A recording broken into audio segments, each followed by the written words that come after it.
Am I the a-hole for wanting to divorce my pregnant wife because she refused to abort our disabled baby? My wife and I found out that our baby would have Down syndrome. Apparently the tests are more than 90% accurate or something. To say I was crushed is an understatement. My wife and I have been married 11 years, yet even though I was ready at 24 and was willing to compromise by waiting 3 to 4 years, she insisted on waiting until we were 31 and she had gotten promoted to start trying. We tried for 3 years before the miracle baby happened. Except it's not going to be some miracle, the baby's life was going to be a nightmare for itself as well as for his or her parents. Funny thing is, I grew up Southern Baptist and I am still very involved with the Southern Baptist community here in Nevada, where my wife and I have lived for our entire marriage. Between the two of us, my wife is actually the one who is very much pro-choice. Yet I thought about abortion and I thought regardless of religious implications, I'd choose it if the child was disabled. When it would probably be bullied, need years of expensive medical care and other developmental assistance, and require that one or both parents sideline their careers to take care of him/her. After the diagnosis, my wife grieved but then got out of bed and said the child would be loved, and we would make it work. She told me her plan to either go part-time or even take a much lower-paying job, to read all the books, find all the support groups and resources, get a therapist. This turned into a fight as I begged her to get an abortion. What made it worse is that my parents are devout Southern Baptists but somehow think that disability is deserved and began avoiding us. My community would shun me if they knew I pushed abortion, yet I still made a rational decision. Yet my wife, who had said she understood why people aborted disabled babies, refused to do so. I begged for days on end but she refused, instead throwing herself into support groups and doctor's visits. I couldn't take it anymore, so I moved out and we've been 2 households for 1.5 months. She kept begging me to be there for her, but I have communicated, but she won't listen. Now the baby is coming and I've accepted I'm a dad now. But I felt like my choice was robbed, and in doing that, she violated the sanctity of our marriage. It stopped being about me even a little bit, this was about her. Therefore I've been seeing a lawyer. However, the therapist even says that I could file for divorce, and maybe I should, but one day that child, disabled or not, will feel the impact of how their dad handled his/her condition. I wish all the best to both my wife and child. I will love the child, but my mental health needs me to love them from afar. I will pay child support, be there for holidays and birthdays, yell at school administration if he/she is being bullied. But I think I've made my decision about being unable to be in this marriage and under the same roof because my autonomy has been violated. Am I the a-hole? Date on boyfriend's perspective. My boyfriend found old memorabilia of me and my late ex-boyfriend. So my girlfriend came home and immediately sensed something was off. I told her the truth, how I found it all out. How angry I was, how sad I was, and how I was struggling with the situation. I made sure to tell her not to blame herself because none of this is her fault. I asked her if she was okay with me seeking help to become a better partner to her because I'm feeling kind of lost in this part of our relationship. She gets that I don't stand a chance at understanding everything, so she thought this was a good idea. She's all for therapy in general, so I shouldn't be so surprised, but she was the one who asked about couples therapy in addition to individual therapy. We decided to take yesterday off work because this was a lot. Her therapist is great, he knows his stuff, and we had a good session. We talked about our life in general, where we're at as a couple, plans, each other's strengths and weaknesses, and our future together.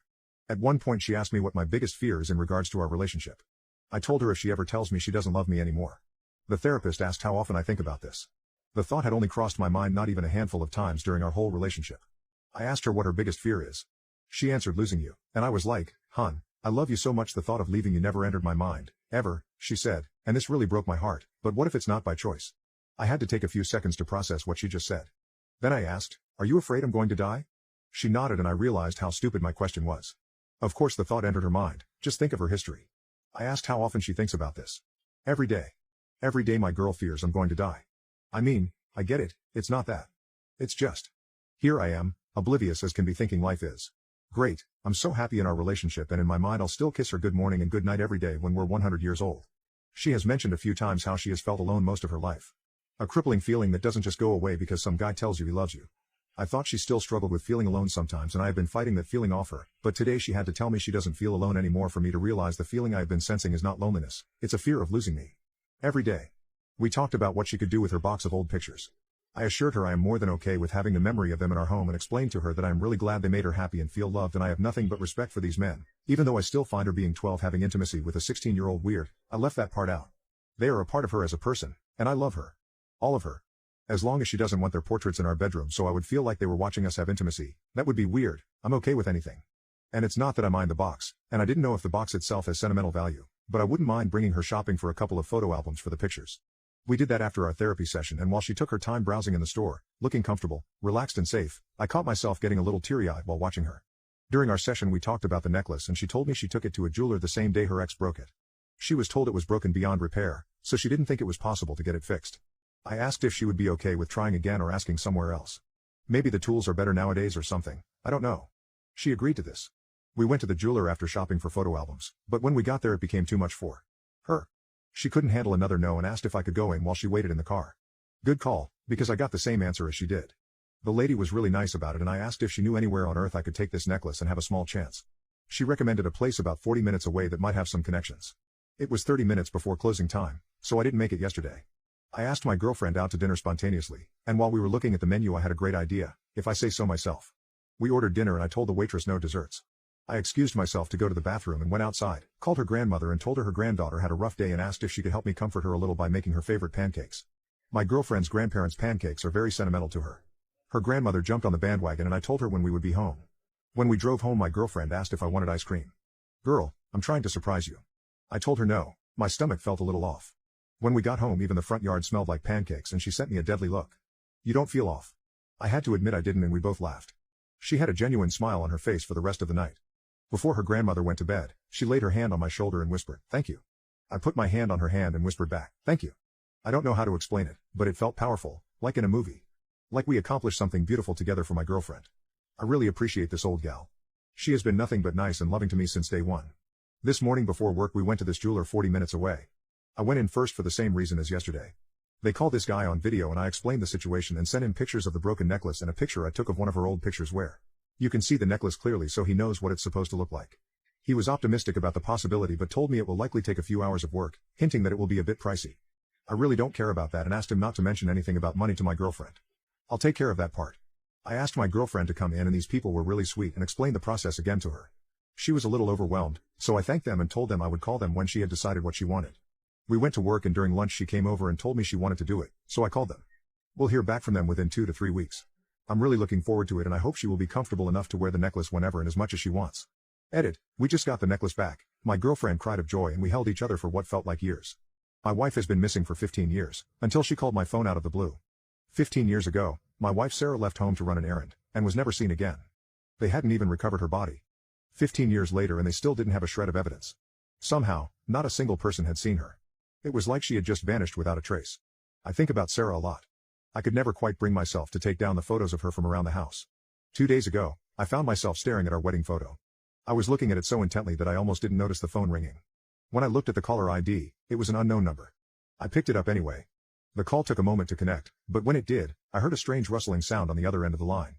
Hello? I wasn't in the mood for any prank callers. Is anyone there? Hello? Daniel? Daniel, thank goodness I finally reached you. The voice on the other end of the line was a woman's voice, shaking and breathless. Daniel, it's me. It's Sarah. Are you there? When I heard her name, it was like my heart had stopped beating for a moment. Sarah. My Sarah. But that was impossible. Sarah had gone missing 15 years ago. Whoever this was, it was not my wife. I don't know who you are, but you're not Sarah, I hissed into the phone, coldly. Stop calling this number. I had dealt with a lot of these calls, especially when Sarah first went missing. Con artists, fraudsters, anyone who wanted to manipulate a grieving husband. I knew none of them were my wife. No, Daniel wait. Wait, you have to listen to me. It's me Sarah. You have to believe me. She was sounding shrill and desperate now, even a little hysterical. The lengths that people go to in order to sell a lie is astonishing. Why are you doing this? I asked, angrily. It's been 15 years since my wife disappeared. What do you want from me? For a moment, the woman on the other end of the line didn't respond. I was beginning to think that the call had disconnected, when she finally spoke. Daniel, please. It's me. It's your wife Sarah, the woman begged. I'm telling the truth. It's me, she continued to plead, but I'd had enough. I wasn't going to listen to this liar anymore. Don't call this number again, I firmly told her, hanging up. I thought that would do it. She wouldn't be likely to call me again. I assumed it was all over. The next day, I had asked a friend to help me repair my plumbing system. He had been there for me when Sarah disappeared, getting me through it. We were both taking a break, catching up on the important events in each other's lives, when my phone began to ring again. Sorry, I have to take this. It might be important, I said, getting up from my seat and making my way to the phone. I noticed that the call was coming from an unknown number, just as it had the day before. I didn't make a connection right away. I picked up the phone, and I heard the same rustling sound. It was unsettling, in a strange way. I almost felt like I had heard it before. I just couldn't put my finger on it. Hello? I was already beginning to get a good idea of what this call was, and I wasn't happy about it. I told you not to call this number. Daniel? Daniel, thank goodness I finally reached you. The very same words that she had said the day before. Daniel, it's me. It's Sarah. Are you there? It was undoubtedly the same woman. I don't have the time for this, I hissed into the phone. I know you're not Sarah. Stop calling me. I hung up the call and walked back to my friend, who looked confused. Who was that? He asked me. I heard you saying Sarah's name. Is everything okay? It was some prank caller, trying to pretend to be Sarah, I told him, rolling my eyes. I thought that I had left it all behind. I even changed my phone number. I don't know how this woman got hold of my new one. Pretending to be Sarah? My friend echoed. That's really strange. Did you tell anyone about it, like the police? No. I shake my head. There's no need. It's just someone trying to cause a bit of drama. They probably want money. I made it clear that was the end of the conversation. I didn't want to continue talking about it, bringing up harmful reminders of the past. I woke up the next day, not expecting to get any more calls from the unknown number. I made it very clear that I wouldn't be participating in her charade. However, I was quickly proven wrong. As soon as I started to walk downstairs for a glass of water, the phone rang again. I thought about letting it ring, but I had a better idea. I was going to issue a much stronger warning to the caller, even threaten to get the police involved if the calls wouldn't stop. That would scare her, I was certain of it. I picked up the phone, hearing the very same eerie rustling. I couldn't explain it, but it made a shiver run up my spine. Finally, the call connected. It was just the same as the other times, the same pathetic monologue. Daniel? Daniel, thank goodness I finally reached you. Maybe it was even a recorded message. Daniel, it's me. It's Sarah. Are you there? If you don't stop calling this number, I'll have no choice but to involve the police, I told the caller. This is harassment. If you want money, try conning someone else. Before I could even give the woman on the other line a chance to answer, I hung up the call. Hopefully this would show her that she wouldn't be manipulating me. I could see right through her elaborate scam. I was sure that my warning would stop the calls coming in. I was so sure of myself that when I was woken by a loud, persistent ringing sound the next morning, I didn't even think to connect it to the unknown number calls. I first assumed it was my alarm, waking me up, but when I turned to look, I saw that the alarm hadn't gone off yet. That was when I reached the conclusion that it was the landline phone. I rushed down the stairs, wanting to tell the caller that I would be taking police action, wanting to catch out the desperate scammer. Fortunately, I got down there in time, and picked up the phone. Holding it to my ear, I heard that creepy rustling that I had become familiar with. It still made my heart beat faster, just for the few seconds until the call connected. Daniel? Daniel, thank goodness I finally reached you. The usual message of hysteria came through the phone. I was well used to hearing it by now. Daniel, it's me. It's Sarah. Are you there? I gave you a warning. I said that if you called again, I would be taking legal action. I spoke into the phone, loudly so that whoever was on the other side would be sure to hear me. You've gone too far now. I have to do something about this. I waited for the woman to respond. Daniel? No, it's me. I'm not lying to you. I would never lie to you. Daniel, it's me, Sarah. Your wife, it's me. I can't stand the high-pitched whine of her voice. You're not Sarah, I told her, bitterly. I know you're not Sarah. I will be taking action. Goodbye. I hung up the call for the final time and placed the phone back. I know that woman wasn't Sarah. I know for a fact she wasn't. I know it, because, on January 7, 2008, Sarah, a beloved member of the community, was killed. And I was the one who unalived her. Sarah was an incredibly beautiful woman. I couldn't believe my luck when she first started showing interest in me. I loved her, for every single second of our marriage. I loved her, even when I found out that she was cheating on me. I had accidentally stumbled across a string of romantic messages between Sarah and one of her coworkers. She was planning to leave me for him. I couldn't have that. She was so beautiful, so bright, so full of life. I couldn't lose her. So I unalived her. I didn't have to think about it for long. It was the only way that she would be mine, only mine forever. If she was dead, she would never leave me. She would always be my Sarah. When the police arrived, I made up an elaborate lie that she had gone out to run an errand and never come home. That very same lie ended up on headlines of the national news. I didn't know if I would even get away with it, but a year passed, and then another year, and then another. 15 years passed, and no one ever saw through me. I was about to walk back upstairs, when I heard a small tapping at the window. Click, click. That was the sound of the window opening, and that's when I heard it. Rustling, right here in my own house. Rustling that paralyzed me with fear and sent my mind into a state of panic. Then I heard her. Daniel? Daniel, thank goodness I finally reached you. The voice was coming from inside the house now. Daniel, it's me. It's Sarah. Are you there? Boyfriend's perspective. My boyfriend found old memorabilia of me and my late ex-boyfriend. I met my girlfriend at work a couple of years ago. We started talking about life and I found out she owns a house and she is a 4th-degree black belt in Taekwondo. Dang, this girl is a badass. The only family she has left is her 81-year-old grandmother who lives with her. This spoke volumes to me. I still remember how nervous I was about asking her out and how I was jumping from joy inside when she said yes. She slowly started opening up about her past, how neglected she was as a child. Her father had schizophrenia and she told me he went to jail. Never told me what for though. Her mother and stepfather hated her. They laid hands on her on a daily basis and tormented her regularly. She has several scars and burn marks on her body to this day. She was repeatedly locked in her bedroom for days, a few times for up to a week without food, water or access to a bathroom. She ran away from home many times even at a young age and got into trouble in so many ways.